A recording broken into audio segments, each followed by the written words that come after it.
Durand रेखा जो है वो डूरंड रेखा भारत और अफगानिस्तान के साथ सीमा बनाती ही है, साथ साथ में यही रेखा अफगानिस्तान और पाकिस्तान के साथ भी सीमा बनाती है।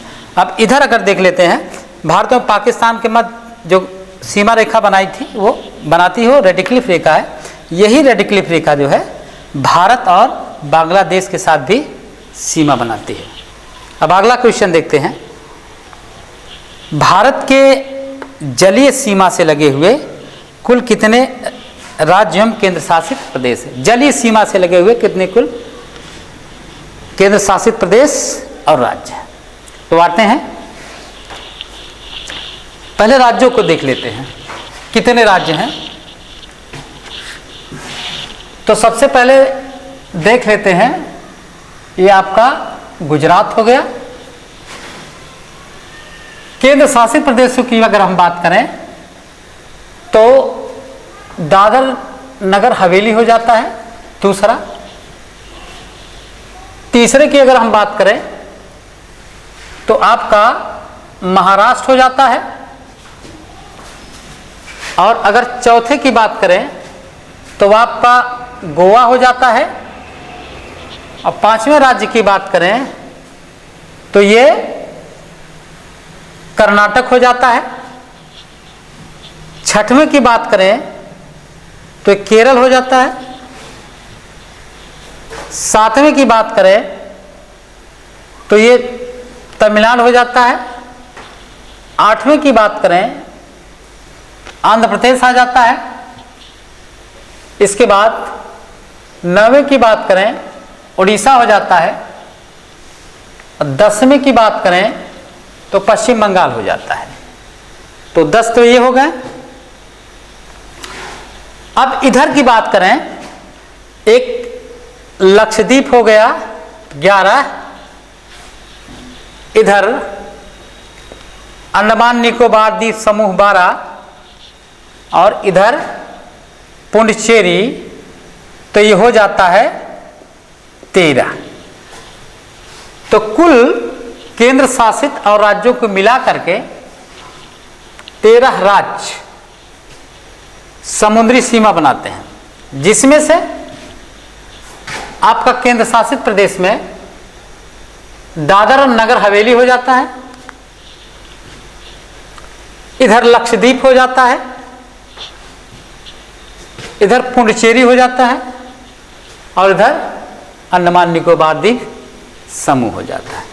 इस प्रकार अगर हम देखें तो टोटल मिलाकर के केंद्र और राज्यों को तो 13 राज्य हैं, जिसमें से 9 राज्य हैं और 4 केंद्र शासित प्रदेश हैं जो जलीय सीमा बनाते हैं।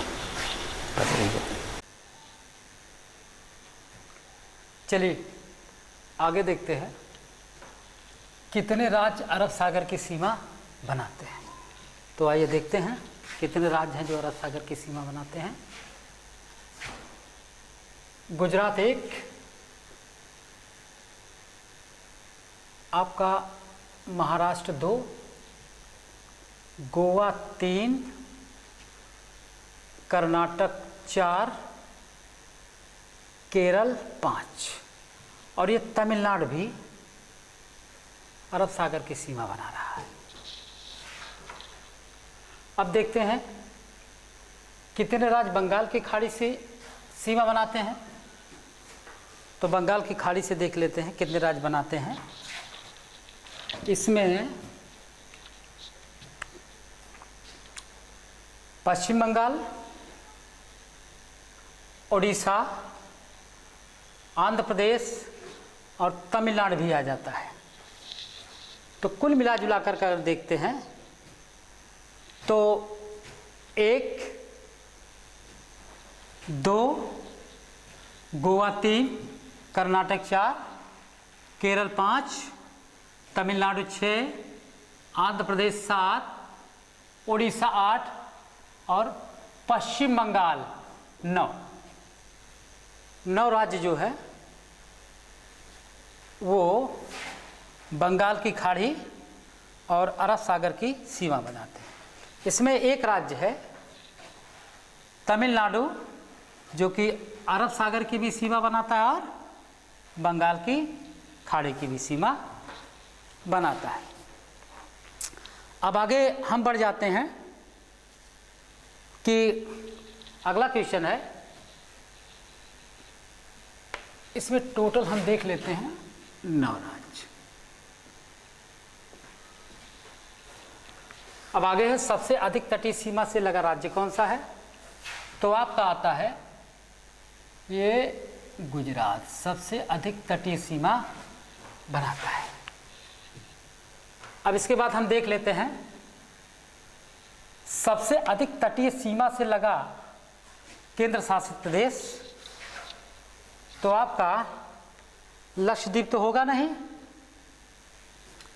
आपकी पुडुचेरी भी नहीं होगी, ये आपका है अंडमान निकोबार द्वीप समूह। ये सबसे बड़ा केंद्र शासित प्रदेश है जो कि सबसे ज़्यादा तटीय सीमा बनाता है। कुल मिला जुला करके 1962 किलोमीटर ये सीमा बना रहा है। अब अगला क्वेश्चन देखते हैं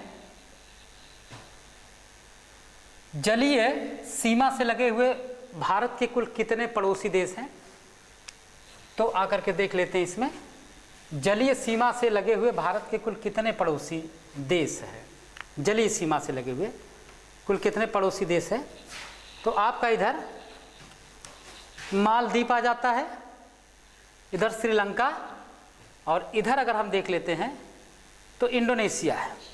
अब इसमें हमें ये देखना है कि कौन सा देश सबसे नज़दीकी समुद्री देश है पड़ोसी, तो आपका पहले नंबर पर आता है श्रीलंका, दूसरे नंबर पर इधर आपका आ जाएगा इंडोनेशिया, और उसके बाद मालदीव। तो जलीय सीमा से लेकर भारत के कुल कितने पड़ोसी देश हैं, तो यहाँ पर 3 आ जाता है। और सबसे अधिक तटीय सीमा से लगा केंद्र शासित प्रदेश यह है अंडमान निकोबार द्वीप समूह। और सबसे अधिक तटीय सीमा से जो लगा राज्य था वो था गुजरात। अब इस समुद्र पार भारत का सबसे निकटतम पड़ोसी देश है, तो अभी मैंने बताया श्रीलंका है, श्रीलंका है। अब अगला क्वेश्चन आते हैं जलीय एवं स्थलीय दोनों से लगे हुए भारत के पड़ोसी देश, मतलब जलीय एवं स्थलीय दोनों से लगे हुए, तो जरा देखते हैं कौन सा पड़ोसी देश हो सकता है जो जलीय और स्थलीय दोनों सीमा बनाता है। तो सबसे पहले हम देख लेते हैं, इधर पाकिस्तान हो जाएगा, जलीय और स्थलीय सीमा बनाता है, इधर बांग्लादेश हो जाएगा, और इधर म्यांमार या बर्मा हो जाता है। तो 3 देश हो गए जलीय एवं स्थलीय दोनों से लगे हुए भारत के पड़ोसी देश। तो ये हो गए हैं आपके, एक तो हो जाता है पाकिस्तान, और दूसरा इधर आपका है बांग्लादेश, और अगला आता है म्यांमार। अगले क्वेश्चन पर बढ़ते हैं, कोको जल संधि किसको किससे अलग करता है, तो देख लेते हैं कोको जल संधि। आपका ये जो कोको जल संधि है ये आप देख रहे होंगे यहाँ उत्तरी अंडमान, इसके ऊपर देखिए कोको जल संधि है जो कि अंडमान निकोबार, हम ऐसे भी कह सकते हैं भारत, और ये म्यांमार को अलग करता है। तो आपका हो गया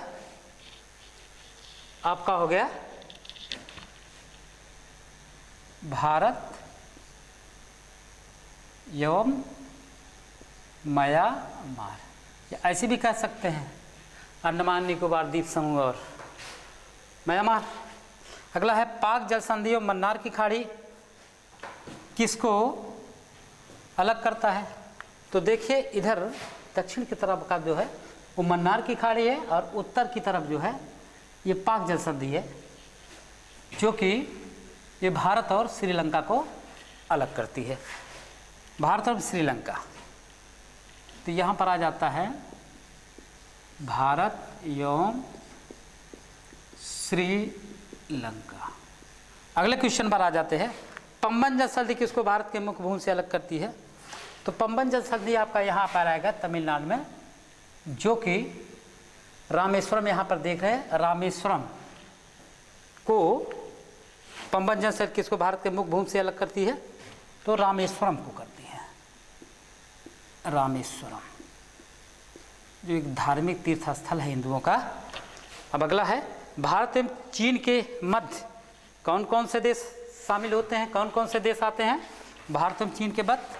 तो हम देख लेते हैं, ये आपका भारत है और ये आपका चीन है, ये भारत और ये आपका नेपाल आ जाता है और दूसरा भूटान आ जाता है।